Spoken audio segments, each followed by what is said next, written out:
Fala galera, beleza? Eu sou o professor Felipe Barros e hoje eu queria conversar com vocês um pouquinho sobre o conceito de variação anatômica. Você sabe o que é variação anatômica e qual é a importância do conhecimento desse conceito para qualquer profissional da área da saúde?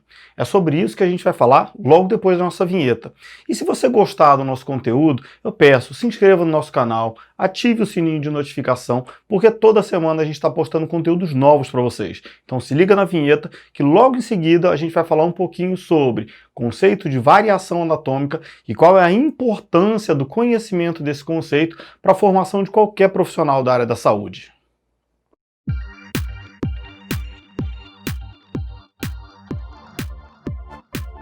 E aí, curioso para saber o que é variação anatômica e qual é a importância disso para a sua formação?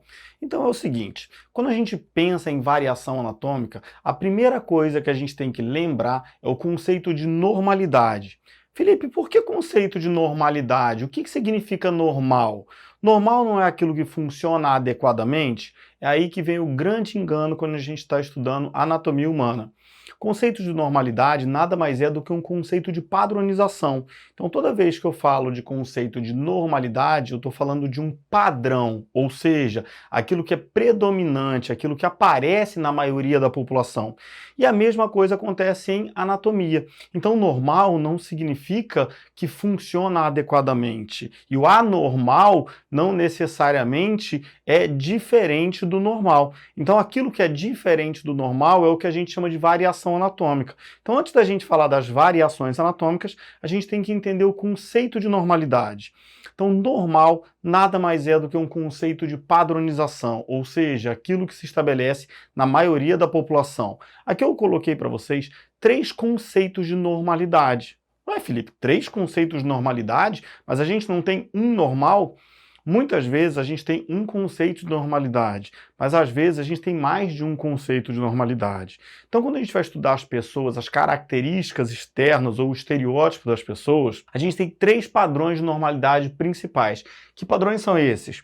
O padrão que a gente chama de ectomorfo, que é o indivíduo mais longilíneo. A gente tem um outro padrão que a gente chama de mesomorfo. E a gente tem um outro padrão que a gente chama de endomorfo. Tanto o ectomorfo, quanto o mesomorfo, quanto o endomorfo, eles são padrões de normalidade. Por quê? Porque a gente tem essas 3 características que elas são prevalentes na população e mais ou menos na mesma proporcionalidade. Então, isso são padrões de normalidade. Então, nesse caso, em relação ao estereótipo, a gente não tem um padrão de normalidade.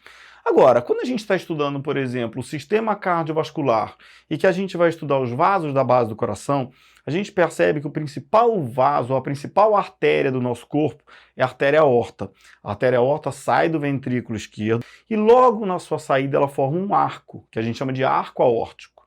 Desse arco aórtico saem 3 ramos principais, ou 3 vasos principais, que a gente chama de artéria tronco-braxcefálico, artéria carótida comum esquerda e artéria subclave esquerda, respectivamente nessa sequência. Esse é o padrão de normalidade. Isso é o que a gente encontra na maioria dos corações quando a gente vai estudar em anatomia humana, quando eu estou falando então de estudo de anatomia humana em peça anatômica. Beleza. Felipe, mas tem diferença de estudar em peça anatômica, de estudar então em peça sintética? Muito. Toda vez que a gente vai estudar em peça anatômica, a gente vai estudar diferentes possibilidades. Por quê? Porque nem todos os indivíduos eles são iguais.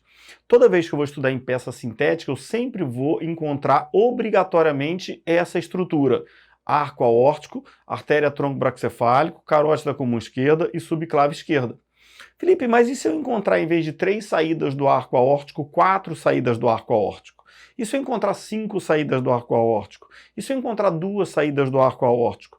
Desde que não haja prejuízo da função, não importa quantas saídas ou quantos ramos diretos você vai encontrar do arco aórtico, desde que você não tenha nenhum prejuízo para a irrigação nem do encéfalo, né, nem das estruturas da cabeça e nem dos membros superiores, a gente tem então só uma questão de variação anatômica, ou seja, é diferente do padrão de normalidade, porém funciona adequadamente. Então, quando a gente fala de normalidade, é aquilo que a gente encontra na maioria das pessoas. Porém, a gente pode encontrar diferenças. E desde que essas diferenças não causem nenhum prejuízo da função, a gente está falando então de variação anatômica. Então, já que a gente entendeu o padrão de normalidade, a gente vai falar então do padrão de variação anatômica, ou seja, do que é variação anatômica. Então, as variações anatômicas, quando a gente vai encontrar em classificação didática, ou seja, quando a gente vai estudar nos livros, tem lá o padrão de normalidade e depois tem variação anatômica. O que significa? Variação anatômica é toda diferença entre indivíduos da mesma espécie, desde que não haja prejuízo da função. Ué, Felipe, como assim desde que não haja prejuízo da função? Então eu dei o exemplo para vocês da artéria aorta e dos ramos do arco aórtico. Beleza, a gente tem 3 ramos principais que tem que levar sangue para os 2 lados da cabeça e para os 2 membros superiores. Felipe, e se em vez de saírem 3, saírem 4? A pergunta é a seguinte: tem algum prejuízo da função? Alguma parte da cabeça ou dos membros superiores deixou de receber sangue por causa disso?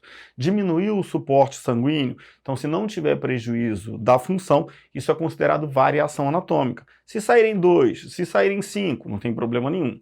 Felipe, por que você está dando o exemplo do sistema cardiovascular?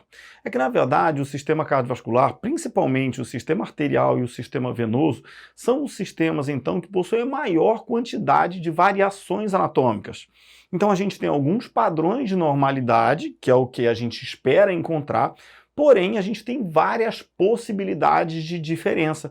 E todas essas possibilidades de diferença, então, a gente vai chamar então de variação anatômica. Agora, existem várias outras variações anatômicas. Então, o que é uma variação anatômica? Não é toda diferença entre indivíduos da mesma espécie, desde que não haja prejuízo da função? Então, olha só, se eu estiver estudando só a parte externa do indivíduo, eu posso ter o cabelo loiro, eu posso ter o cabelo escuro, eu posso ter o cabelo liso, eu posso ter o cabelo crespo, eu posso ter o olho claro, eu posso ter o olho escuro, eu posso ter o olho cor de mel, o olho azul, o olho verde. Todas essas diferenças são variações anatômicas de um padrão de normalidade. Qual seria o meu padrão de normalidade para a coloração do olho? Castanho escuro. Então, tudo que foge do castanho escuro, a gente chama de variação anatômica, desde que não tenha prejuízo da função.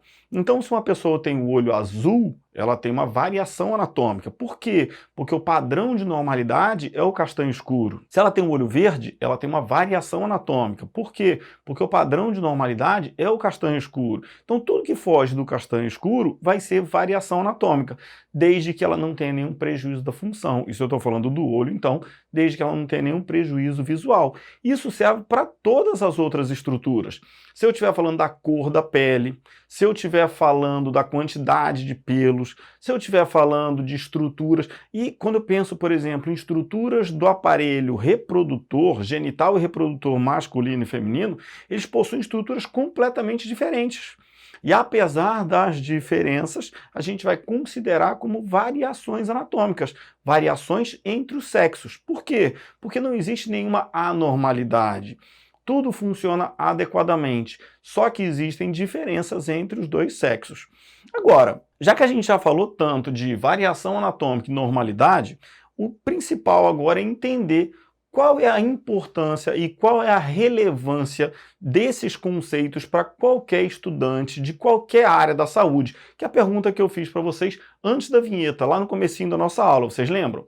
Então, quando a gente fala de variação anatômica, por que é tão importante a gente conhecer e reconhecer todos esses conceitos e essas possibilidades? Porque quando a gente está estudando num laboratório de anatomia ou num atlas, por exemplo, em qualquer atlas, a gente vai ter a tendência de estudar os padrões de normalidade. Então, todo coração que eu for estudar em um atlas de anatomia, ele vai ser sempre igual. Vai ter sempre a artéria aorta saindo do ventrículo esquerdo e formando os 3 ramos principais. Eu vou ter sempre as mesmas veias dos membros superiores, as mesmas veias dos membros inferiores, para todo mundo. Tanto faz se é para o sexo masculino ou para o sexo feminino, né? Tanto faz se é para um indivíduo mais alto ou para um indivíduo mais baixo, mas ele tem uma padronização. Então a gente vai falar de uma mesma linguagem.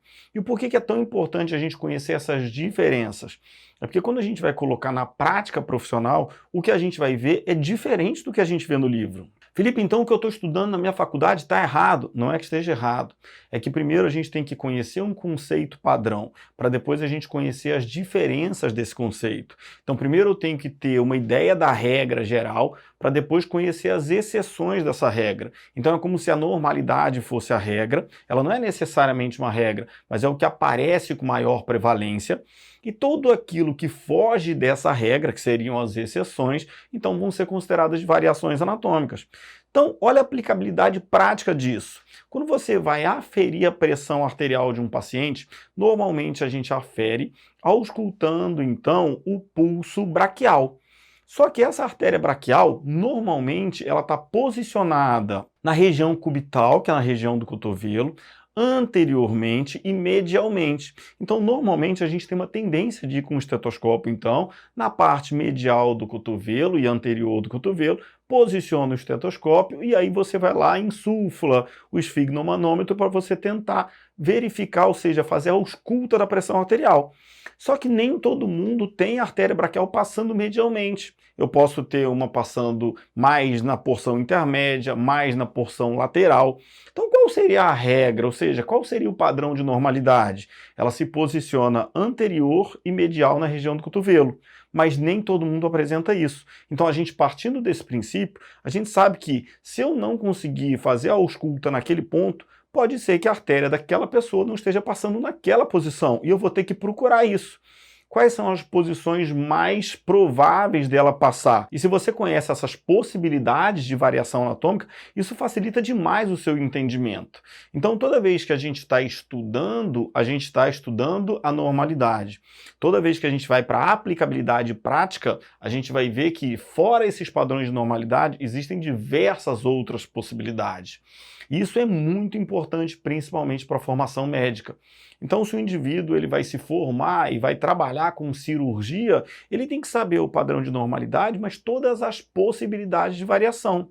Se o médico ele vai fazer um acesso venoso profundo de subclávia ou de jugular, ele tem que saber aonde passa essa jugular, ou seja, qual é o ponto provável da jugular e quais são as possíveis variações. Se ela não estiver naquele ponto, aonde ela vai ter que estar? Um pouquinho mais para frente, um pouquinho mais para trás, um pouco mais interna, um pouco mais externa. Isso não é regra.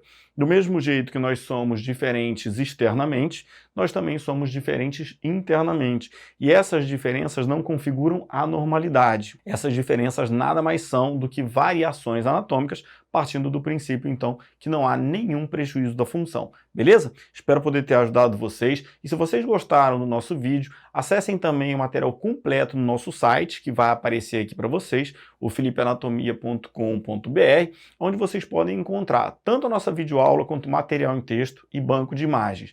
Não esqueça também de se inscrever no nosso canal e ativar o sininho de notificação, porque assim você vai estar sempre sendo notificado de tudo que a gente está fazendo de novo, tanto no site quanto no canal. E aqui vão aparecer para vocês as nossas redes sociais, que é onde a gente sempre divulga tudo que a gente está fazendo de novo e preparando de novidade para vocês, beleza? Espero poder ter ajudado vocês. Um grande abraço e bons estudos!